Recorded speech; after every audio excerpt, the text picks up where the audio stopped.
Pour évaluer un travail quelconque, une activité quelconque, on peut utiliser ce qu'on appelle le vocabulaire appréciatif, le datif, mélioratif, qui met en relief l'aspect positif de la tâche exercée.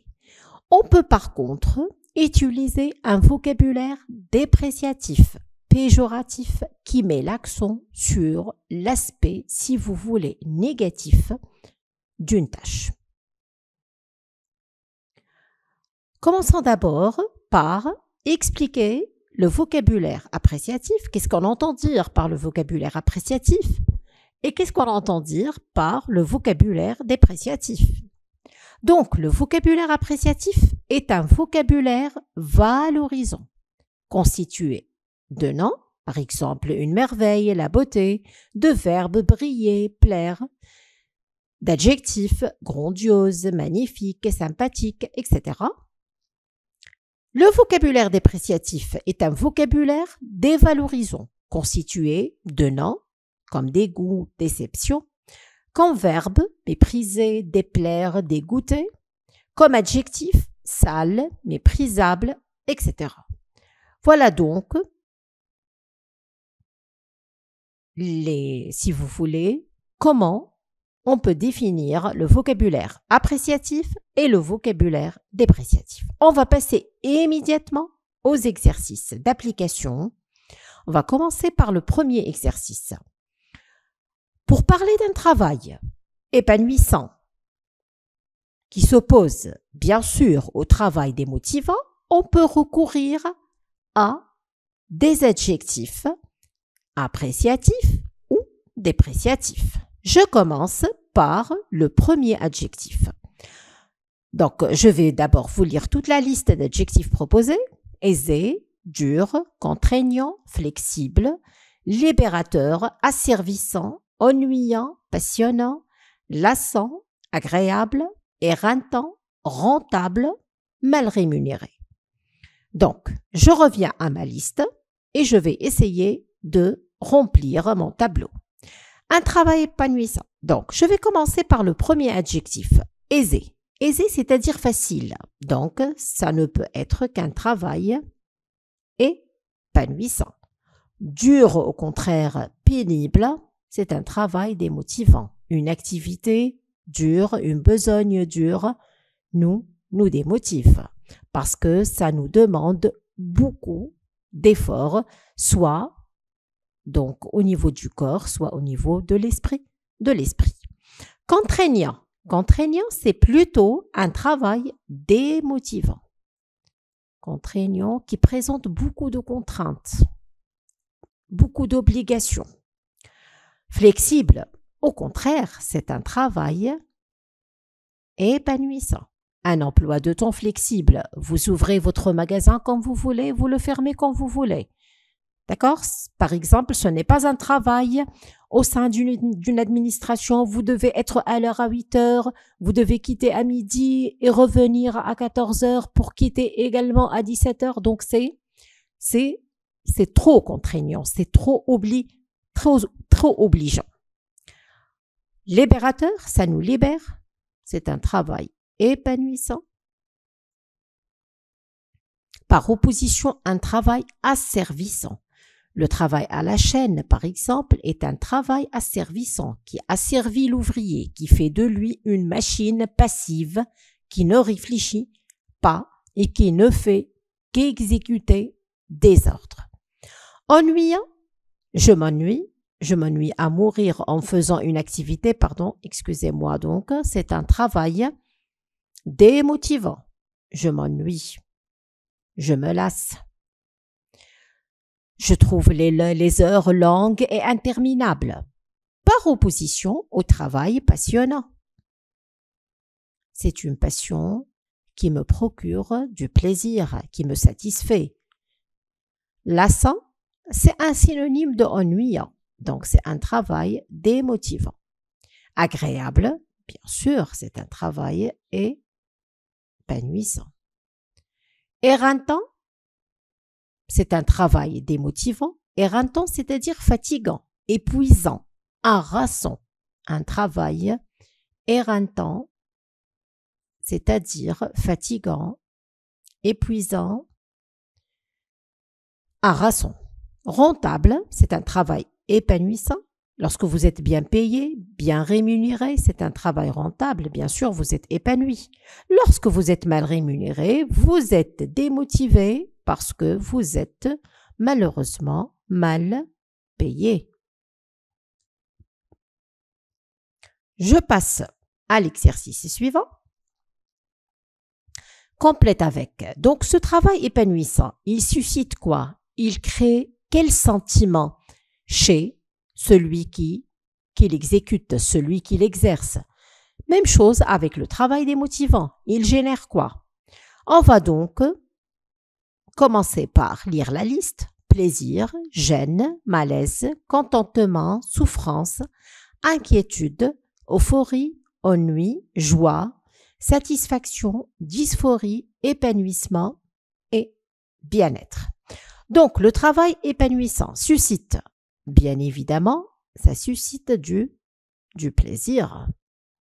La gêne, elle est plutôt générée par un travail démotivant. Vous êtes gêné, vous êtes mal à l'aise.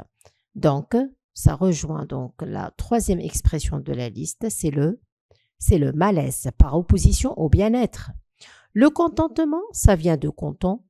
Vous êtes satisfait. La souffrance, bien évidemment, c'est le travail démotivant qui la suscite, qui la génère. Inquiétude également.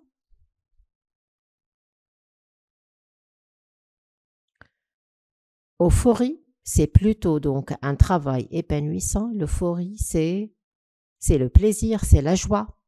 L'ennui, la joie donc dans la première colonne du travail épanouissant. La satisfaction également.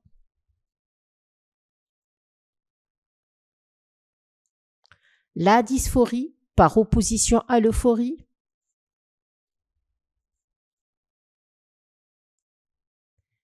L'épanouissement.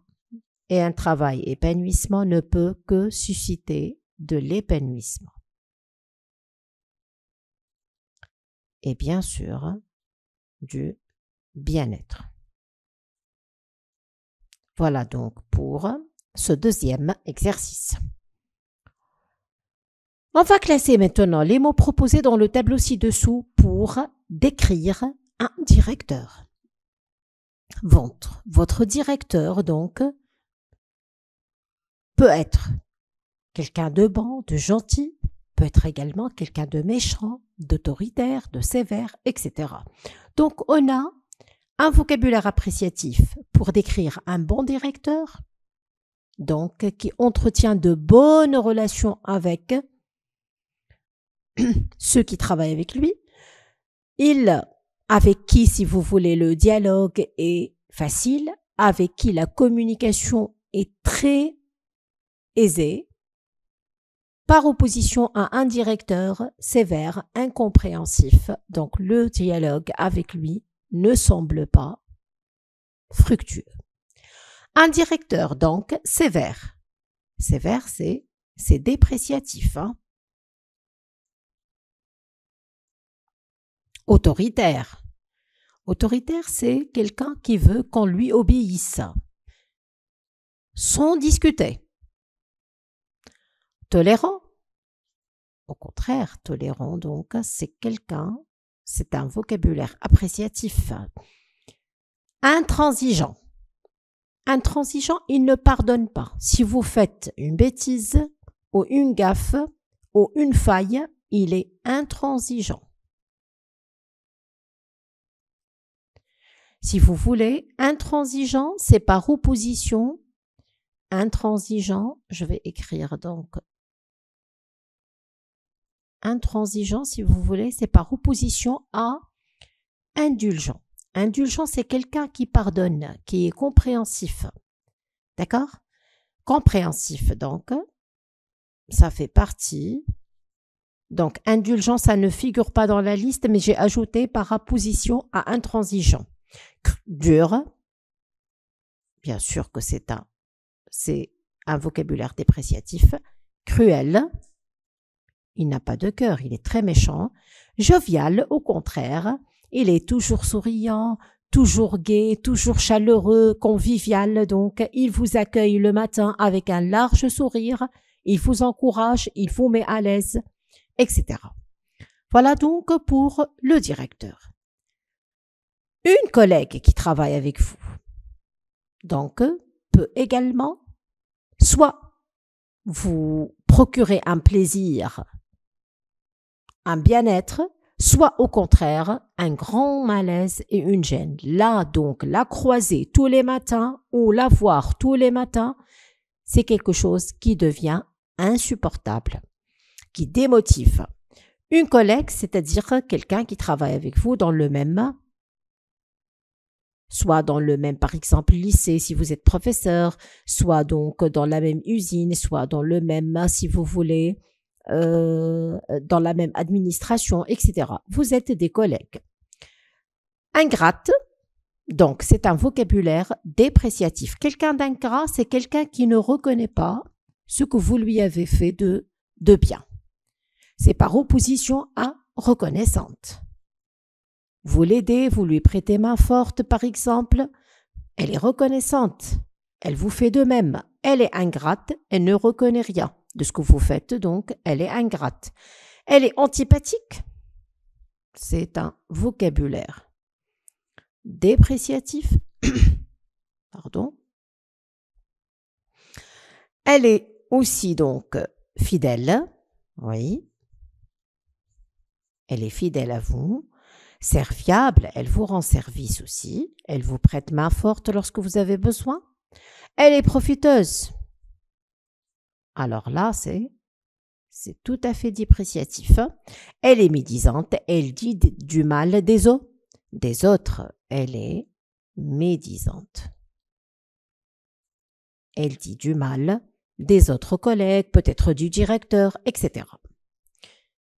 Voilà donc pour le vocabulaire donc appréciatif.